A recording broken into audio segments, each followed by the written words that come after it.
Quando pensamos em Davi, lembramos do rei, do guerreiro, do salmista. Mas antes de tudo isso, ele era apenas um jovem pastor, esquecido no campo. E é aí que começa uma das histórias mais emocionantes da Bíblia. Em Israel havia um rei chamado Saul. Mas Saul desobedeceu a Deus. Então o Senhor enviou o profeta Samuel a Belém, a casa de Jessé, para ungir um novo rei. Samuel viu os filhos mais fortes e bonitos de Jessé e pensou: certamente é este.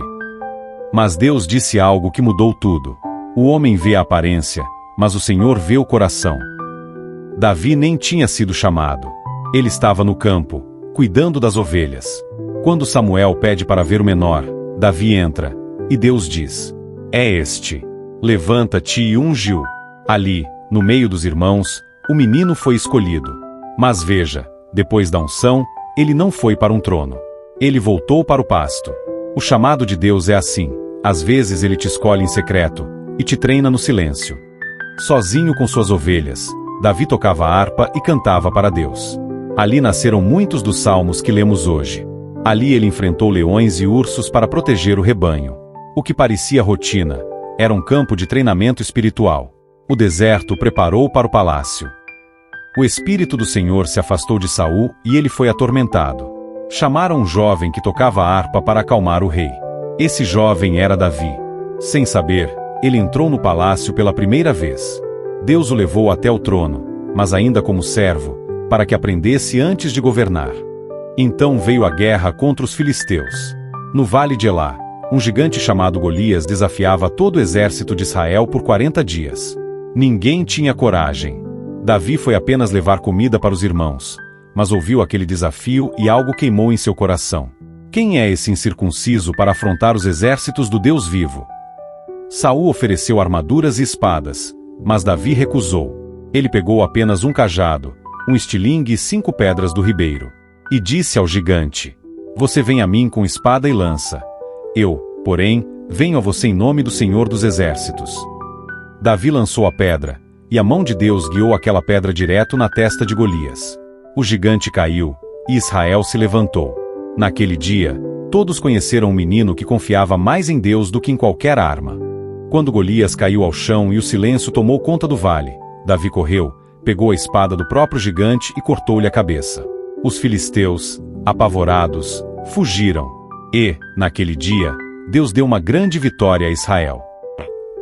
Logo após a batalha, Davi foi levado à presença do rei Saul, ainda com a cabeça do gigante na mão. O jovem que ninguém conhecia, agora estava diante do rei como um herói.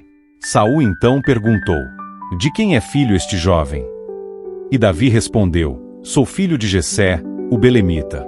Naquele dia, Davi não voltou mais para a casa de seu pai. Ele passou a viver no palácio. Pouco tempo depois, algo inesperado aconteceu. Jonatas, filho do rei Saul, criou um laço profundo de amizade com Davi. A Bíblia diz que a alma de Jonatas se uniu à alma de Davi, e Jonatas o amou como a sua própria alma. Eles fizeram uma aliança de amizade tão forte, que Jonatas deu a Davi suas próprias roupas e armas, um símbolo de honra e reconhecimento. Com o passar do tempo, Davi se tornou um grande guerreiro no exército de Saul. Por onde ia, Deus lhe dava vitórias. E o povo começou a cantar. Saul matou milhares, mas Davi, dezenas de milhares. Essas palavras queimaram como fogo no coração do rei Saul. O ciúme e a inveja começaram a crescer, até se transformarem em ódio. Um dia, enquanto Davi tocava a harpa para acalmar o rei, Saul, tomado pela inveja, lançou contra ele uma lança para matá-lo. Davi desviou e escapou por pouco. A partir desse momento, Saul passou a persegui-lo sem descanso. Davi teve que fugir. Passou a viver escondido em cavernas, desertos e cidades distantes. Mesmo assim, ele não tocou em Saul quando teve a chance de matá-lo, 2 vezes. Ele disse: não estenderei a minha mão contra o ungido do Senhor. Esse período de fuga durou anos. Foram tempos de provação, mas também de profunda intimidade com Deus. Anos depois, Saul morreu em batalha contra os filisteus. Somente então Davi voltou, e foi coroado rei de Judá. Depois de mais alguns anos, tornou-se rei sobre todo Israel. Uma das primeiras ações de Davi foi conquistar Jerusalém, que ainda estava sob domínio dos jebuseus. A cidade era estratégica e difícil de conquistar, Mas Davi, com coragem e estratégia, tomou a fortaleza e a transformou na capital do reino. A partir daí, Jerusalém passou a ser conhecida como a cidade de Davi. Davi entendia que o trono sem a presença de Deus não valia nada. Por isso, ele trouxe a Arca da Aliança para Jerusalém com grande celebração. Enquanto o povo cantava e tocava instrumentos, Davi dançava diante do Senhor com todas as suas forças, sem se importar com quem estava olhando. Esse momento mostrou que, para Davi, Deus estava acima de qualquer título ou honra humana. Foi nesse período que Deus fez uma promessa incrível a Davi: da tua descendência levantarei um reino que durará para sempre. Essa promessa apontava para Jesus Cristo, que viria muitos séculos depois. Nos primeiros anos, Davi venceu muitos inimigos: filisteus, moabitas, sírios, amonitas. Israel se tornou forte, respeitada e temida pelas nações ao redor. Era um tempo de paz e prosperidade. Mas em um período de descanso, Davi cometeu seu maior erro. Enquanto seu exército estava na guerra, ele viu Batseba, esposa de Urias, e a desejou.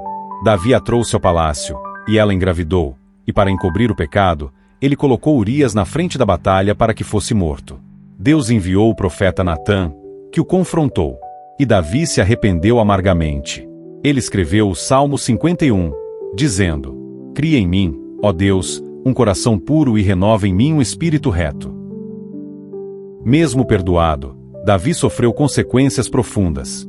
A criança que nasceu de seu pecado morreu. Violências e traições surgiram dentro de sua família. Seu filho Absalão se revoltou e tentou tomar o trono. Davi teve que fugir de Jerusalém chorando.